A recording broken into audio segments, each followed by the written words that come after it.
Mr. Brian, you remember that guy that gave you that first shot on that engine? And he said, yeah. And she said, give these boys a shot. And he did it. He told me don't screw it up. And boy, did we screw it up.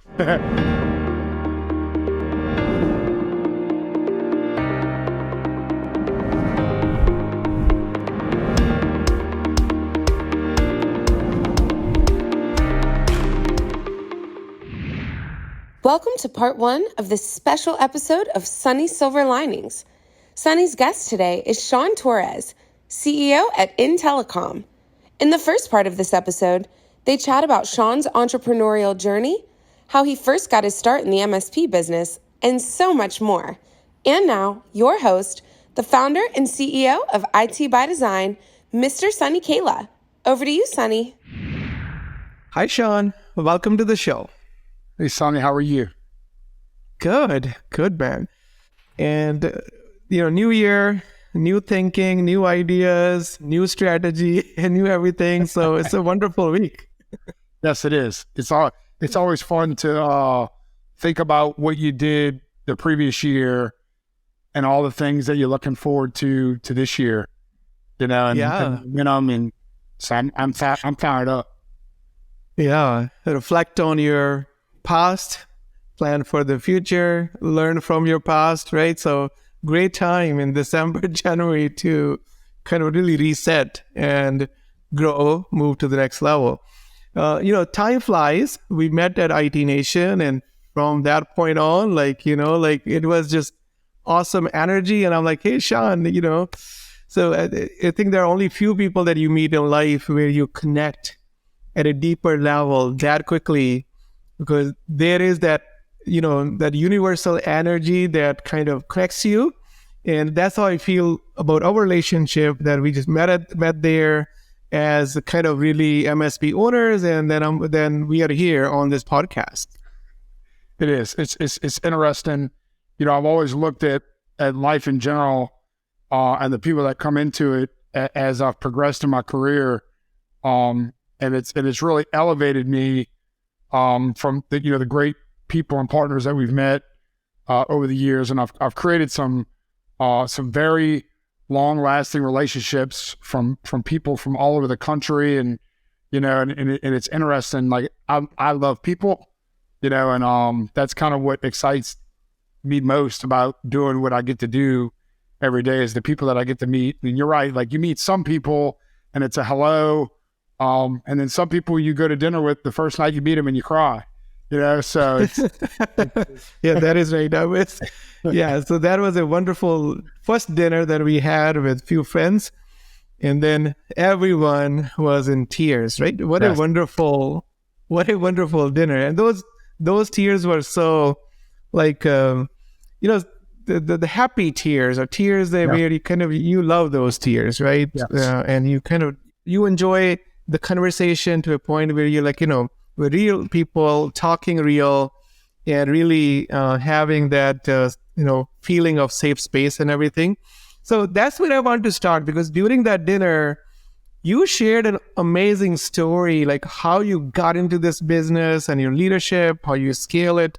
I want to start there. So can you please share with my viewers where you started, how you got into MSP, so a little bit about your background, and then more into this entrepreneurial journey. Sure. Yeah, absolutely.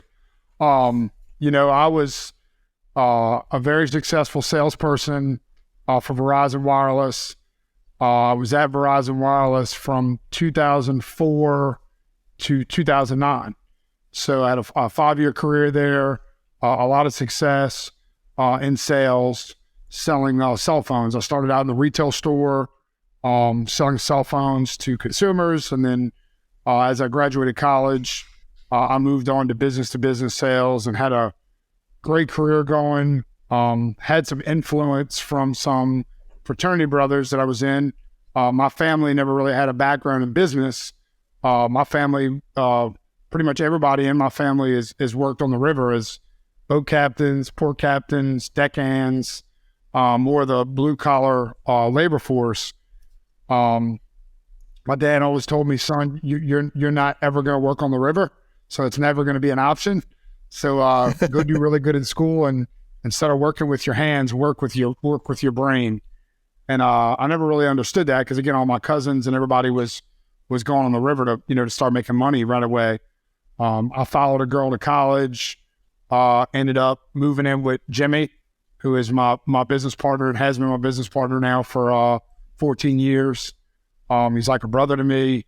We're family, every day, first, even though the business kind of puts stresses on it at times, we remain, that it's family first, and, the businesses will always do well as long as we're, having each other's back. So, kind of got into that, and Jimmy and I opened up at Anytime Fitness. We were hanging out one night talking about opening up a business, and we joked about opening a gym. And Jimmy went out and did research, and like he normally does, and came back to the table and said, "Hey man, like I did some research and we could open up this Anytime Fitness. What do you think about opening it up?" And I was like, "All right, let's do it." So we opened up an Anytime Fitness franchise in Pearl River, Louisiana. Everybody told me I was crazy that I was going to open this thing. We opened up the gym, and about 2 months into that, I got a phone call from Verizon, and I got let go. And it was a huge shocker for me at the time.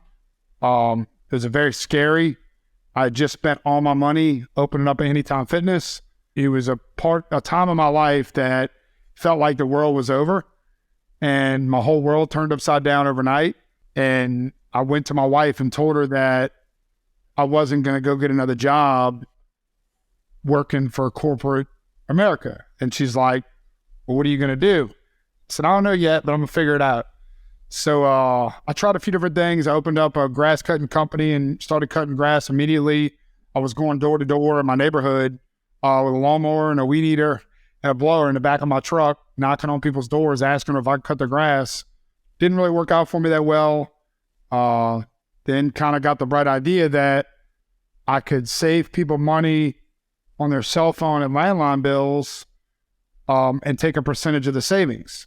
And originally the plan was to do it just on the cell phone side, because that's what I had in my background. That's really all I knew. So went out and got one contract, and then Jimmy happened to be working for a company called Nuvox at the time, who ended up getting acquired by Windstream. And they sold T1s, and they were just kind of breaking into fiber, and VoIP was kind of just coming around at the time. And I said, "Jimmy, do you know how to read these landline bills?" And he said, "I do." And I said, "Well, what do you think about coming in with me on this venture?" And he looked at me and was like, "You want me to quit my job?" I was like, "Well, yeah, like we're going to start this company and we're going to make it big. We could go save these people money on their cell phone bills and take a percentage of the savings." And Jimmy agreed with me, and he jumped in with me on it, quit his job, and we started trying to go get more clients. You fast forward into 2010, we had picked up a few more clients, but doing odd-end projects, even down to like Jimmy and I were going to the Saints games on Sundays and printing T-shirts and selling them out of duffel bags to make money, just because the company we had wasn't making money.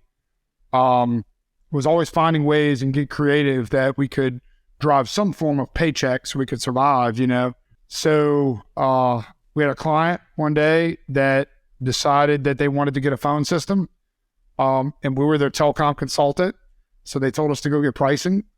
We went out and got pricing from a couple different vendors, and looking at it, it was going to be around a $60,000 project. And I'll never forget going back and walking in the gym, and Jimmy looked at me and said, "What if we sold him that phone system?" And I could still remember being in the hallway of the gym by the office and looking at him, and I'm like, "Man, what do we know about phone systems? Like, we don't know how to put a phone system in. Like, we're not even technical. I didn't even know how to pull a command prompt or what an IP address was, or what any level of technical ability." And he said, "Well, man, I did some research, and we could go down to Atlanta and get certified on the Avaya IP office." That's what he wanted to buy. And we can sell it. And I was like, "All right." So I drove to Houma, Louisiana, and NREC Power Systems was the client. Mr. Brian Chasson is the CEO, still the CEO today. He's still a customer today too. I love Mr. Brian because he changed my life. I walked in his office and told him, what if you bought this phone system from us? And he looked at me, and I'll never forget the look on his face. And he told me no. He's like, Shawn, we're a big company. We got multiple locations. Like, I can't let you mess this up. Like, I hope you understand that. And I remember looking him in the face, and I did understand it, right? And Miss Donna was there. Donna was kind of like a semi-controller, office manager. Me and Donna had a great relationship. They were a client of mine at Verizon as well. And Miss Donna said, what did he say? And he told me no. And she was like, come here. And she walked me back in that office and looked at Mr. Brian and said, Mr. Brian, you remember that guy that gave you that first shot on that engine? And he said, yeah. And she said, give these boys a shot. And he did it. He told me don't screw it up. And boy, did we screw it up. It probably took us 3 weeks to get this thing working right. But Jimmy and I got in the car. We drove down to Atlanta once we knew we had this deal sold. Walked into a room of technicians, learning to just get certified on this system.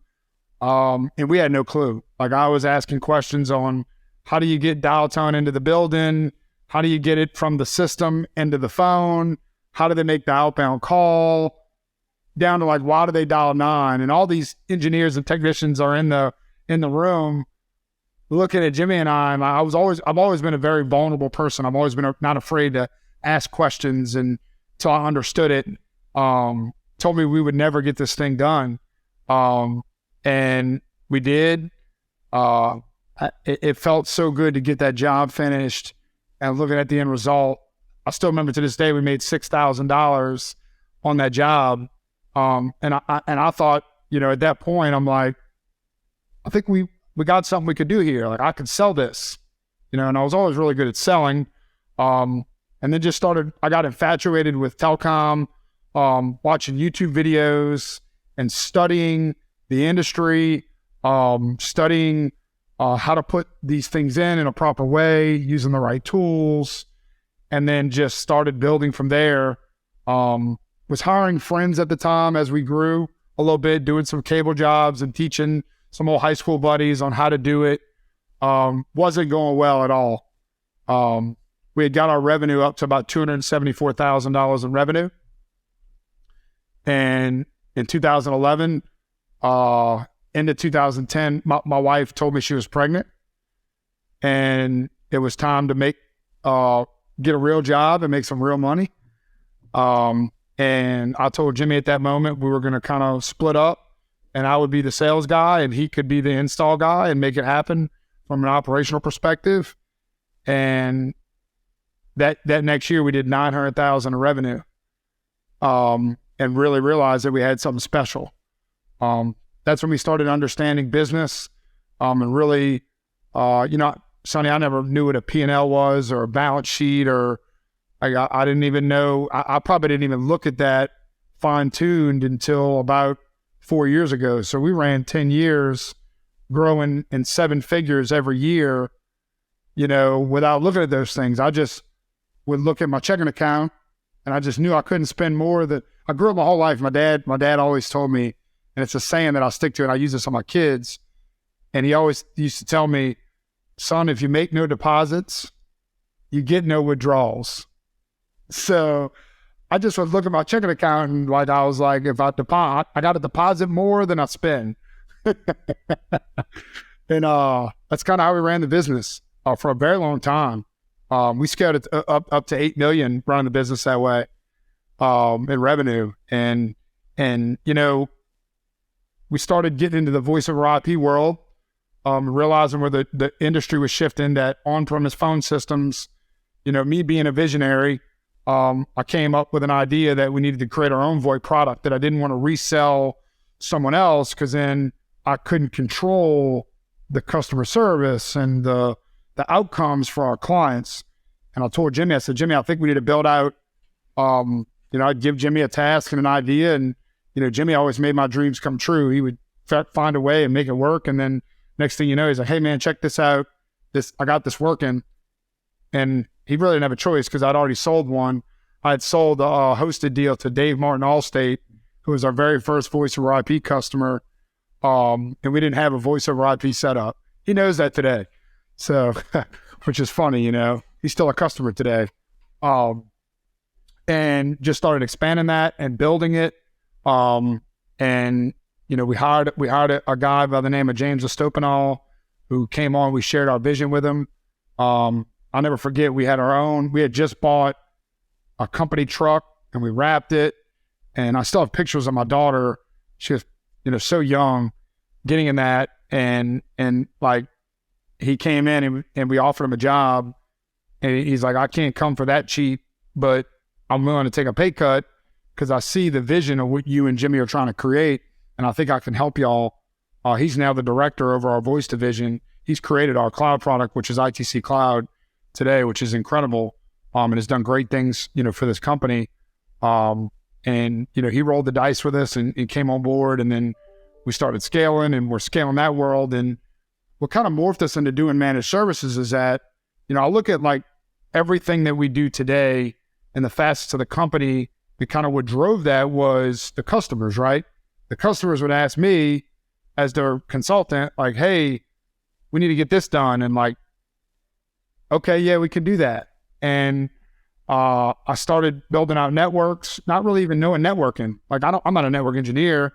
I just knew that networks needed to be segmented and how they were segmented and why, from watching YouTube videos and reverse engineering how it's done and why it's done, Yeah. I started exposing some IT companies when I started implementing the voice systems that were out there. Cause this, Sonny, you're in this industry. There's so many one guys in a truck that don't really know IT, but they sell it, right? And I had an engineer one day tell me, he said, Shawn, why don't we do managed service contracts? And I'll never forget looking at Carlos and saying, Carlos, I don't know nothing about a managed service contract. Like, how are we going to do that? He goes, man, we already have a help desk. We already service customers. Like, you just need to hire some different professionals and let's go do it. And we wrote our first managed service contract. It was a nightmare. But I look today, I've only been doing managed services now for coming up in 4 years. And we're doing about $8.5 million in revenue in managed services today. So it's been incredible. And it's been how many years, Shawn? Total years in business? So we started in 2009. 2009. Okay. Yep, so it's been right at 14 years. 14 years. Yeah. Wow. Yeah, that's a lot of progress in 14 years. And that's, thank you for sharing your entrepreneurial journey and, where you started to with Verizon to then fitness world, struggling and not making enough money, and where your wife is like, go get a real job type of conversations, and having, go through that, not knowing this balance sheet, not knowing, things that you need to know, but you need one thing: no deposit, no withdrawal. And that was like I'm like, if there's one thing people can take away, there are a lot of concepts out there, but this is a really, really simple to understand, and anyone can apply this, because a lot of people are overextending themselves, like in their personal life, their professional life, and especially in the world that we live in, there are a lot of temptations. People, even when they don't have income, they want to kind of be cool with the new technology, new everything. And so they kind of overspend than what they deposit, right? So like if there's only one thing that entrepreneurs can take, that is really knowing your checking account, your like overall, your withdrawals and your deposits. And of course, there are many other ways to kind of really think about capital. But this is a very straightforward, simple way. Next week on Sunny Silver Linings. Work's easy, right? It's simple, right? Like and I know what it's like to have those stressors at home. Because again, I came from nothing too.